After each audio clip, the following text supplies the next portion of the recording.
नमस्कार, मी शहर अध्यक्ष संदीप राणे, मीरा भाईंदर, महाराष्ट्र सेना. तुम्ही बघत असाल गेले अनेक दिवसापासून मीरा भाईंदर एक चर्चेचा विषय आहे की परप्रांतीय लोकांनी आज मराठी जी संस्कृती आपली महाराष्ट्राच्या विरोधात त्या ठिकाणी मोर्चा काढला. त्या मोर्चाने उत्तर द्यायचं आम्ही ठरवलेलं आहे.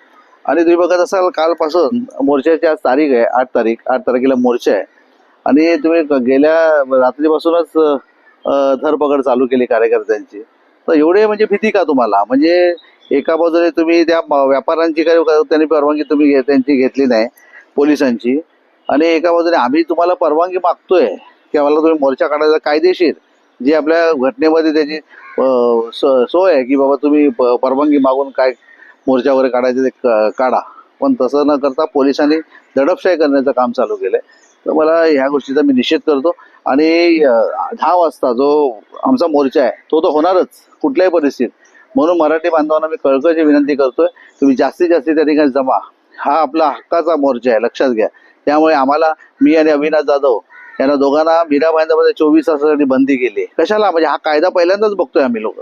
आणि अविनाश जाधव साहेबांना आता ताब्यात घेतलेलं आहे. तर मी पण त्या ठिकाणी मोर्चाला जाणार आहे. कसंही करून मी पोहोचणार त्या ठिकाणी. त्यामुळे प्रत्येक मराठी माणसांना, महिला असतील, पुरुष असतील, आपल्या कुटुंबाचे सदस्य सर्वांना घेऊन त्या ठिकाणी आपण बालाजी सर्कल या ठिकाणी पोहोचा.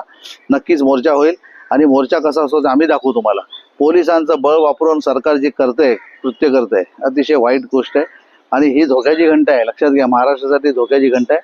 मला एकदा पूर्ण एकदा सर्वांचा मी निषेध करतो. धन्यवाद.